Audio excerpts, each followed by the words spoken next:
Well, the initial reaction to this card was just like, man, Joshua and Wilder on the same card, and they're still not fighting each other. Once you give it a few moments, you realise we have two, maybe even three good fights here at heavyweight in the flagship division, which really seem to be dying a death. I thought we were going to complete this year with only Zhang and Joyce, those two good fights to show for ourselves. But no, things are starting to heat up again. And the fight which I think is just about the main event is the fight between Anthony Joshua and Otto Wallin. This is a really good fight. I think this is the perfect fight for Joshua in terms of getting a gauge of where he really is, what his ambition is like, what his appetite is to find the extra gear, to be impressive, to win, because this isn't going to be easy. Listening to Wallin talk at that press conference, he seems to have this ability to speak as both a spectator and a fighter. He spoke quite even-handedly, I thought, about how Joshua is probably past his peak, which he put it around 2018, how he's kind of lost his mojo, which is what many of us think, and how he's basically going to help accelerate his journey into retirement. Now, I've heard a lot of people keep bringing up how Wallin has basically dined out on his loss to Fury back in 2019. Incidentally, I watched that one last night. Good fight. Fury is in the 250s. He's never going to be that light again. And even though Wallin maybe only won 2 to 3 rounds, it was more the fact he was just always there in the fight with Fury, trying to get things done, changing his tactics a little bit. He's tough. There's a lot of application about him. And looking at the way Fury put it on him from like rounds 9, 10 and 11, the way Wallin came back in that 12th and probably won it, it really earns him that nickname of All In. He has, of course, just had a more notable victory against Murat Gassiev, who probably was never going to set the heavyweight division alight, but some people were looking at him. We know he can dig, and Wallin did pretty good diffusing him over the distance. And for all the stuff that comes out of Jarrell Miller's mouth, he was accurate when he spoke about, look, Wallin is no punk. He is going to be there to win. He is going to be pushing Anthony Joshua. He is going to be trying to stress him out. He sees a mentally weakened fighter.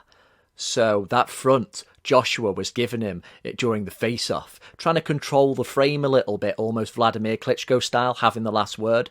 He's looking at Joshua thinking, look, I know what I'm capable of, and I know you've got some demons. He also spoke about the constant swapping of trainers as a kind of proof of, look, this guy isn't sure of himself. Well, Joshua has apparently hooked up with Head and Shoulders himself, as some people like to refer to him, Ben Davison, former trainer of Tyson Fury. And I actually like this partnership. Davison has that ability to reach you with words, to be specific about what he wants from you. And this might be the key point when it comes to reaching Joshua when his butt hits the stool and you've got about 50 or so seconds to talk to him and try and tailor what he's doing in the ring. Joshua seems like a guy right now who's trying to put that conviction in himself, but I think most of us anticipate that once that bell goes, there's going to be a bit of doubt there again. There's going to be hesitation, second guessing, what we've gotten used to. That guy against Andy Ruiz in the first fight when he was looking at Rob McCracken and saying, why do I feel like this? What do I do? Those are the moments in which I think Ben Davison should really show himself to be a worthwhile pick as a trainer.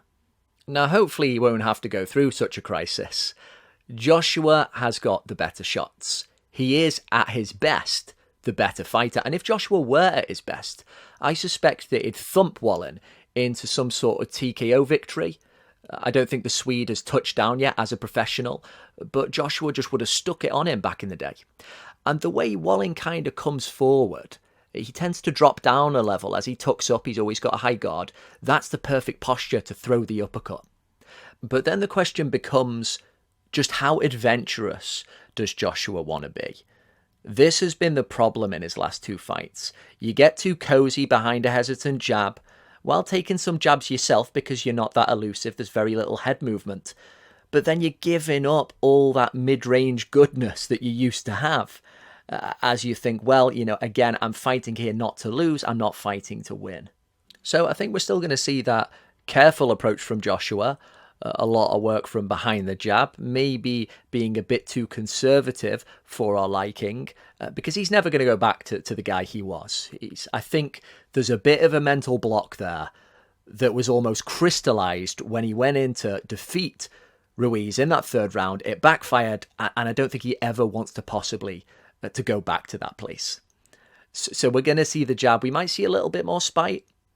We might see Davison try and encourage Joshua to take opportunities at the mid-range. But the real question is when Wallin is still there, when he's trying to stress him out, when he can take what Joshua dishes out and asks more and more questions of him, how is he going to react? Because I don't have any real faith in Joshua's mentality right now, or his capacity to keep fighting when fights get genuinely tough, I see this as kind of 60-40 in favour of Joshua. What do you all think? If Joshua loses, what happens here? Do you expect to see an improved Joshua? How do you see it going?